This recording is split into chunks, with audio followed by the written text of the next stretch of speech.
नमस्ते स्टूडेंट, मैं B S Upadhyay visual effect computer design के ऑनलाइन क्लासेस में एक बार फिर स्वागत करता हूं स्टूडेंट। आज हम फिर एक नई टॉपिक लेके आए हैं। ये टॉपिक भी काफी इंपॉर्टेंट होने वाला है क्योंकि इस टॉपिक को मैं पहले पढ़ा चुका हूँ। इसको मैंने टैली ईआरपी में बताया हुआ कि पेरोल क्या होता है और पेरोल की एंट्री करने का सही तरीका क्या है।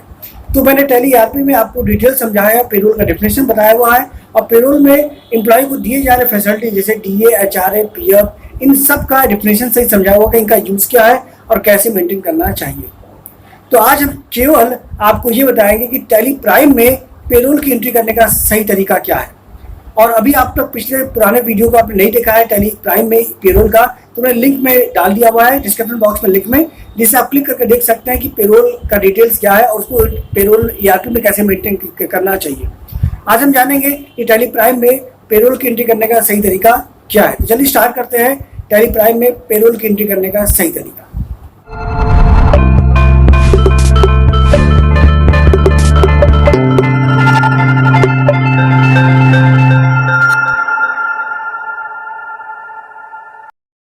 तो चलिए स्टार्ट करते हैं। टैली प्राइम में पेरोल की एंट्री करने का सही तरीका क्या होता है, पेरोल की एंट्री यानी उसकी जनरल एंट्री कैसे बनाएंगे। तो ये स्क्रीन आपके सामने है स्टूडेंट, जिसमें पेरोल का मैंने एक जनरल एंट्री पास किया हुआ है। यानी आपको ये जो एंट्री पास किया ये पहले मैंने वीडियो में बता चुका हूँ टैली ईआरपी में, और आज मैं केवल आपको ये बताना चाहता हूँ कि पेरोल की एंट्री टैली में यानी टैली प्राइम में कैसे करनी है। तो स्टूडेंट सबसे पहले हम लोग चलते हैं टैली यानी पेरोल ऑप्शन यानी टैली प्राइम में ओपन करते हैं। यहाँ पे हम पेरोल नाम से कंपनी बनाते हैं स्टूडेंट, और ये पेरोल नाम से कंपनी बन रही है स्टूडेंट।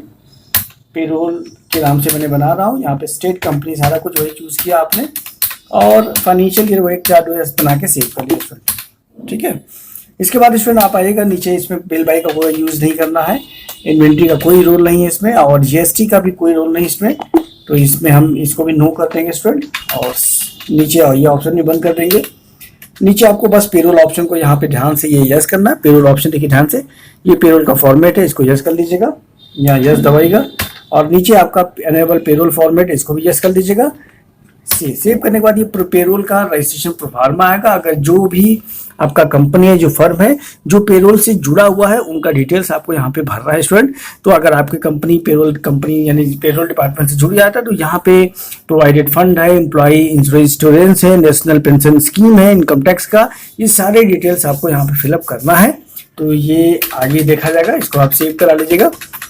एंड फिर स्टूडेंट आप इसको सेव करने के बाद वापस आप चले जाइएगा क्रिएट में, और वहाँ पे सबसे पहले हम आते नीचे एम्प्लॉय ग्रुप पे स्टूडेंट। तो यहाँ पे एम्प्लॉय ग्रुप में हम डिपार्टमेंट बनाएंगे, यानी जो भी डिपार्टमेंट का सैलरी रिपोर्ट हम तैयार करना चाहते हैं। तो फिलहाल हम यहाँ लिखते हैं डिपार्टमेंट ऑफ अकाउंट स्टूडेंट। क्या लिखेंगे? डिपार्टमेंट ऑफ अकाउंट, यहाँ प्राइमरी रखेंगे और इसको सेव करा लेंगे स्टूडेंट। अब इसके बाद वापस हम एस्केप करके बाहर आते हैं स्टूडेंट। दूसरा पॉइंट आपका है नीचे आप यूनिट पे आ जाइएगा, यूनिट पे क्रिएट करिएगा, और यहाँ पे हमें यूनिट बनाना है पीसेस का। किसका बनाना है? पीसेस नहीं स्टूडेंट, हम यहाँ पे जो सैलरी को पे करना है वो सैलरी हम लोग आवर के हिसाब से किसी कंपनी एम्प्लॉय को पेमेंट करते हैं, तो आवर का इस्तेमाल करना होगा, पीसेस नहीं। तो यहाँ पे आवर का शॉर्ट फॉर्म लिख देते हैं HRS, डाल के सेव करा लेते हैं। अब दूसरा लिखते हैं मिनट का शॉर्ट फॉर्म, NS लिख देते हैं स्टूडेंट, और सेव करा लेते हैं स्टूडेंट। अब यहाँ पे कभी कभी एम्प्लॉइज को ओवर टाइम भी मिलता है स्टाफ को, तो ओवर टाइम का भी हमें अलग से एक यूनिट बनाना पड़ता है जिसको हम आवर के हिसाब से काउंट कर सके। तो वहाँ पे आप बैक स्पेस दबाएंगे टैली में, तो बैक स्पेस दबाने पर ऊपर आपको मिलेगा कंपाउंड, तो वहाँ पे कंपाउंड पे एंटर करेगा स्टूडेंट, और यहाँ पे आपको आवर चूज करना है, और 1 घंटे में कितने मिनट्स होते हैं उतने मिनट्स आप टाइप कर दीजिएगा। जैसे 1 आवर्स यानी आपका 1 घंटे में 60 मिनट्स होते हैं, तो 60 मिनट यहाँ टाइप करके और सेव करा लीजिएगा स्टूडेंट। यहाँ सेव कराने के बाद वापस आप स्केप से बाहर आइएगा। फिर स्टूडेंट आप चलिएगा अटेंडेंस प्रोडक्शन में। अटेंडेंस का मतलब आपको सैलरी डे के हिसाब से लेना है या फ्लाइट डेज के हिसाब से लेना है, या आप अपने अकॉर्डिंग टाइप करना चाहते हैं। तो फिलहाल हम अटेंडेंस बनाना चाहते हैं। यहाँ पे आप सेंड, ओके स्टूडेंट, सेव। अब यहाँ पे 4 ऑप्शन आपके सामने आएंगे, अटेंडेंस, लीव विद पे, लीव विदाउट पे, प्रोडक्शन या यूजर डिफाइन। तो यहाँ पे देखो चारों का अलग अलग मतलब होता है। फिलहाल हम यहाँ पे अटेंडेंस विद लीव पे का नहीं इस्तेमाल करेंगे, नहीं अटेंड जितना नहीं अगर काम किया है और छुट्टी भी लिया है तो उसके साथ हम छुट्टी का भी जोड़ कर पेमेंट करेंगे। लेकिन ऐसा नहीं मार्केट में होता है। मार्केट में ये होता है कि आपने जितने दिन काम किया उतने दिन का पेमेंट होता है, यानी लीव विदाउट पे को साथ में पेमेंट आपको करेंगे। Inter and save. और दूसरा बना देते हैं प्रेजेंट का,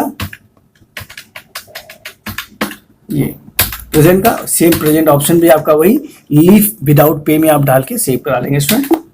अब तीसरा आप बना देंगे ओवर टाइम का।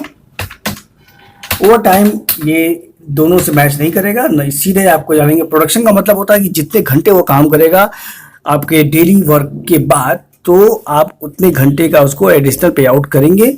तो वहां पे आपको आवर मिनट का काउंट करना होगा। यहाँ पे आवर और मिनट्स को सेट के अकॉर्डिंग को पेमेंट किया जाता है। तो यहाँ पे आवर और मिनट चूज करके सेव करा लेंगे स्टूडेंट। फिर वापस हम बाहर आते हैं स्टूडेंट, और यहाँ पे आते हैं अगला पार्ट आपका पे हेड है, यानी एम्प्लॉय को कंपनी द्वारा क्या क्या प्रोवाइडिंग सैलरी के साथ दी जाती है उनका एक लेजर यहाँ पे जनरेट करना पड़ेगा। तो सबसे पहले हम हमारे एम्प्लॉय का नाम है रामलाल, रामलाल लिख के रामलाल बेसिक सैलरी को हम यहाँ मेंशन कर लेंगे। ओके, इंटर करेंगे, इंटर इंटर। अब यहाँ पे रामलाल का ही फॉर्मेट नेम है, यहाँ पे लिस्ट ऑफ पे हेड है। तो यहाँ पे पे हेड का मतलब हो रहा है ये जो सैलरी जा रही है राम, ये एम्प्लॉय का फॉर्मेट दिख रहा है आपके सामने। तो ये एम्प्लॉय के नेचर से किस हेड में जाएगा, तो यहाँ पे ये एम्प्लॉय को पैसा मिल रहा है, सैलरी मिल रहा है, तो यहाँ पे अर्निंग फॉर एम्प्लॉय यानी एम्प्लॉय के लिए अर्निंग होता है, एंटर। अब यहाँ पे ये पूछ रहा है इनकम टैक्स, यानी इनकम टैक्स टाइप का मतलब ये सैलरी फिक्स होता है या वेरिएबल होता है। वेरिएबल का मतलब घटता बढ़ता है या फिक्स रहता है, तो फिक्स होती है सैलरी, घटती बढ़ती नहीं है। और ये कंपनी के डिपार्टमेंट के हिसाब से खर्चा होता है हर महीने का, तो इनडायरेक्ट एक्सपेंसेस डाल लेंगे आप, इंटर इंटर। ये फंक्शन को यस कर लीजिएगा और इसको भी यस कर लीजिएगा। तो यहाँ पे एक प्रोफार्मा आएगा, list of income tax component है, यानी ये इनकम टैक्स का किस कंपोनेंट में जाएगा। तो वहाँ पे आप डालेंगे जिस बेसिक सैलरी, जहाँ बेसिक सैलरी टाइप करेंगे ऊपर स्टूडेंट बेसिक सैलरी आ जाएगा, उस पर इंटर मारिएगा, एक्चुअल वैल्यू पे सेलेक्ट कर लीजिएगा और सेव करा लीजिएगा। अब यहाँ पे टाइप्स ऑफ लिखे ना, ये कैलकुलेशन है किस बेस पे सैलरी तैयार करना है। फिलहाल अभी हम चाहते हैं कि कंप्यूटर में ऑटोमेटिक सैलरी कैसे तैयार करता है, फिलहाल हम ऑटोमेटिक पे चलते हैं, यानी कंप्यूटर पे चलते हैं। Inter, normal rounding, inter inter.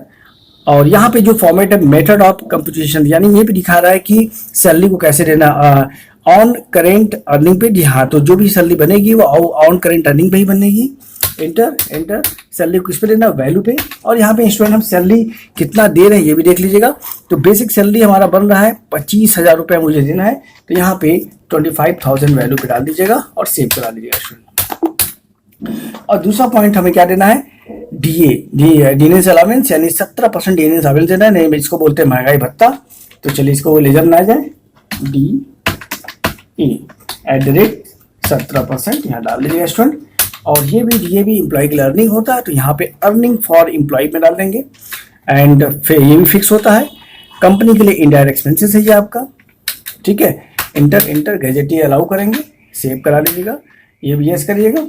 और यहाँ पे डीएनएस अलाउंस के डिपार्टमेंट डाल दीजिएगा, लिस्ट ऑफ डिपार्टमेंट पे, यानी डीएनएस आप टाइप करेंगे तो यहाँ पे आ जाएगा डीएनएस अलाउंस, तो इस पे एंटर करिएगा स्टूडेंट और एक्चुअल पे डाल के सेव करा लीजिएगा स्टूडेंट।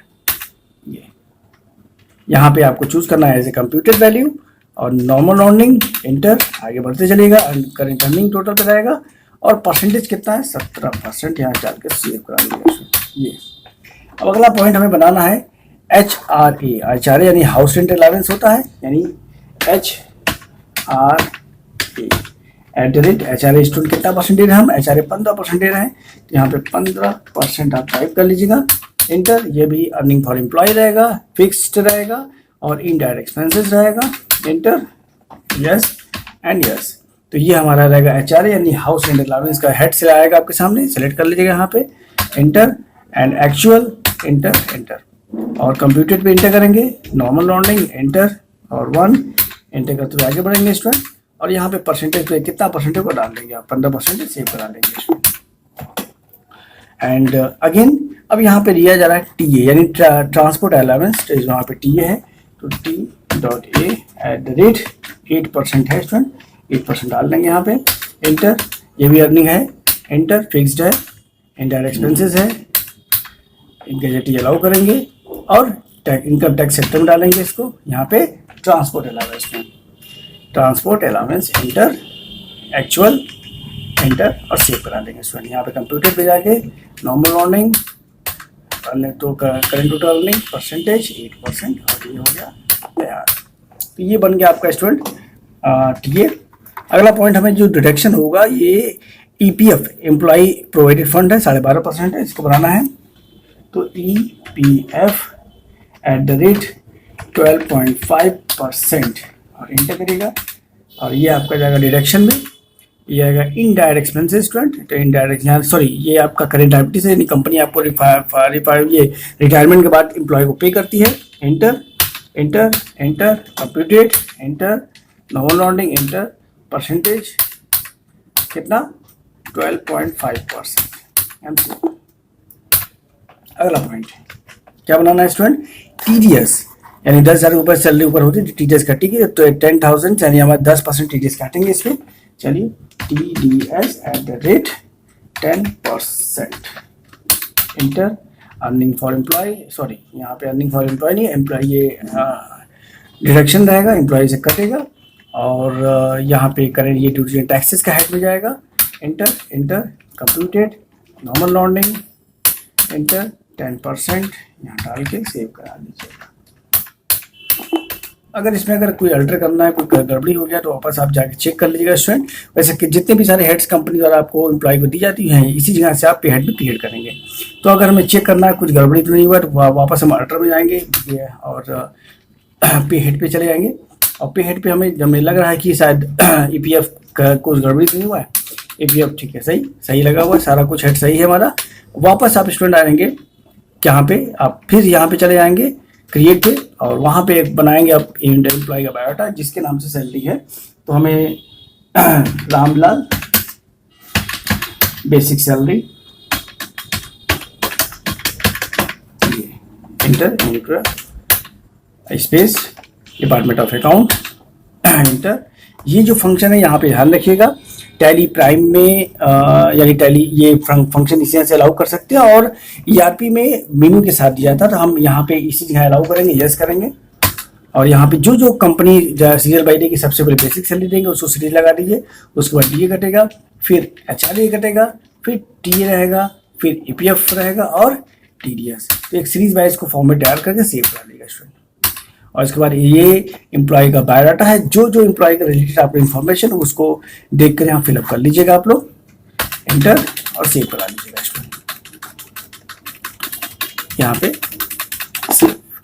सेव करने के बाद वापस आप स्टूडेंट बाहर आएगा और इसका बिल तैयार करने के लिए वापस हम जाएंगे कहाँ पे, वाउचर्स में। वाउचर्स में जाने के बाद हमें पेरोल वाउचर को एक्टिवेट करना होगा, उसके लिए आप यूज करेंगे अल्टर के साथ F4 दबाएंगे। तो यहाँ सॉरी केवल आप अल्टर के साथ यानी केवल F4 दबाएंगे तो यहाँ पे कंट्रोल F4 दबाएगा। कंट्रोल F4 दबाने से आपका सीधे यहाँ पेरोल वाउचर आ जाएगा। क्या आ जाएगा, पेरोल वाउचर।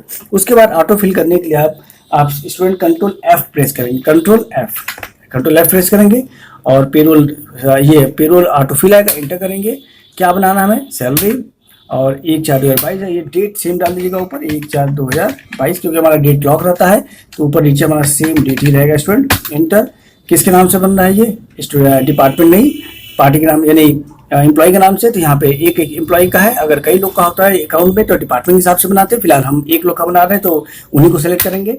और एम्प्लॉय का नेम है तो यहाँ पे नेम एम्प्लॉय, कैश या चेक से पेमेंट कर रहे हैं, एंटर। तो अब ये रिपोर्ट आपका यहाँ पे बन के तैयार हो गया। तो इसमें यहाँ पे सैलरी जो बनी है 28,165 रुपये की बनी है, इसको सेव करा लेते हैं। सेव करने के बाद अगर इसका रिपोर्ट आपको निकालना है तो आप कहाँ जाएंगे स्टूडेंट, वापस आप चले जाएंगे डिस्प्ले में और डिस्प्ले में जाकर आपको इस्तेमाल करना होगा पेरोल रिपोर्ट, इस पर एंटर करेगा।